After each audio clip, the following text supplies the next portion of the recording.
আজকে রবীন্দ্র জয়ন্তীর দিনে নিঃসন্দেহে আমার এই পত্র প্রাপ্তি আমার কাছে একটা আনন্দের বিষয়।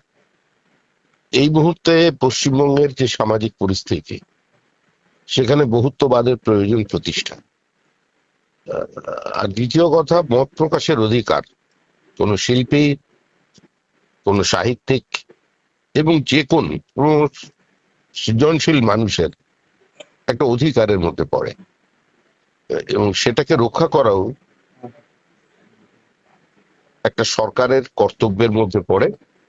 স্বাভাবিকভাবেই এই পত্রপ্রাপ্তি, আবার বলছি, এটা আজকে আনন্দের, এবং সেই অধিকারই এখানে প্রতিষ্ঠিত হচ্ছে। ভারত সরকার যে কোনো মানুষকে, যে কোনো মত এবং পথের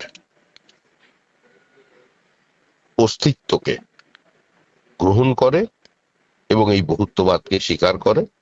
এই সরকারের পক্ষ থেকে আজকে যে জানানো হয়েছে আমার কাছে, তার থেকে আমি আনন্দিত, এবং আশা করব পশ্চিমবঙ্গের যারা সাহিত্য প্রেমী আছেন, যারা তসলিমার পাঠক আছেন, তারা প্রত্যেকেই আনন্দিত হবেন।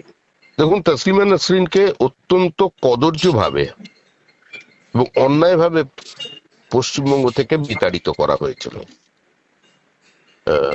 সেটার আমরা নিন্দা করেছিলাম এবং তার প্রতিবাদ করেছিলাম।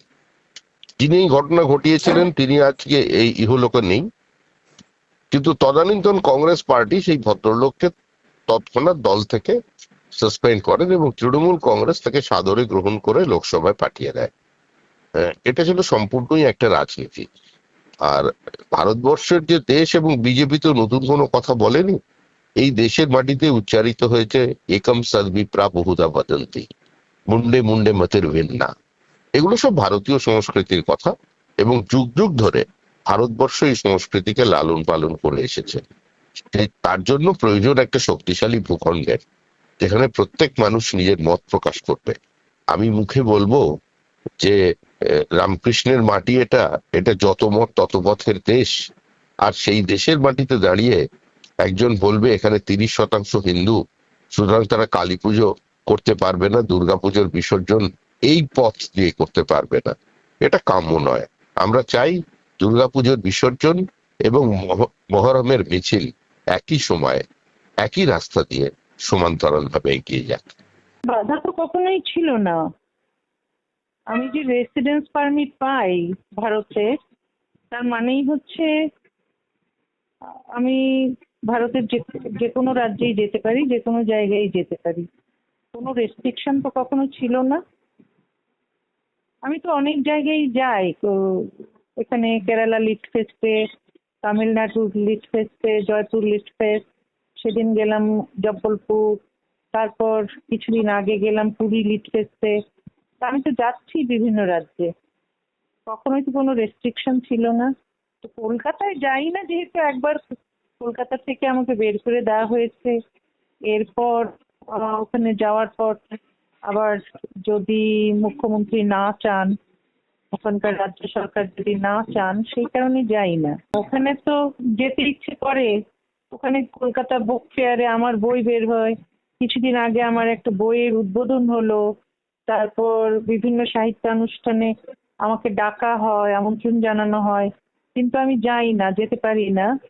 কারণ ওখানে সরকার ঠিক আমার যাওয়াটা চান কিনা আমি ঠিক জানি না। আর যদি সিকিউরিটির দরকার হয় তাহলে সিকিউরিটি দেবেন কিনা এই ব্যাপারে আমি নিশ্চিত নই বলে আমি যাই না।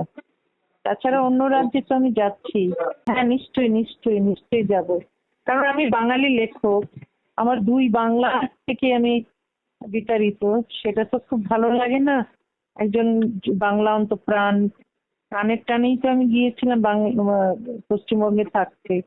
যাই হোক, আহ যদি যদি আমাকে বাধা না দেওয়া হয়, আর যদি যেটুকু নিরাপত্তা দরকার সেটুকু যদি দেওয়া হয়, তাহলে আমি নিশ্চয়ই যাব, এবং আমি খুব খুশি হব কলকাতায় যেতে পারলে। কারণ ভারতবর্ষে তো কলকাতাই সবচেয়ে প্রিয় শহর আমার, যেখানে ছিলাম, যে বাংলাকে আমি ভালোবাসি, সে বাংলায় যেতে কার না আমার ইচ্ছে তো হবেই।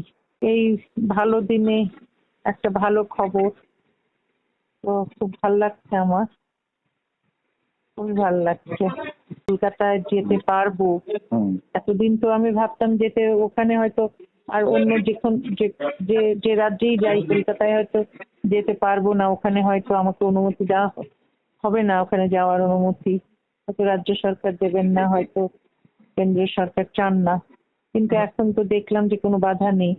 এমনিতেই ভিসার মধ্যে তো কোনো বাধা থাকে না, সব জায়গায় যেতে পারি। কিন্তু এখন যখন লিখিতভাবে দেওয়া হলো তখন তো যেতেই পারি যদি আমাকে নিরাপত্তা দেওয়া হয়। আর কবিগুরুর জন্মদিনের দিন এই সুখবর, সেটা তো নিশ্চয়ই খুব আনন্দ দিচ্ছে আমাকে।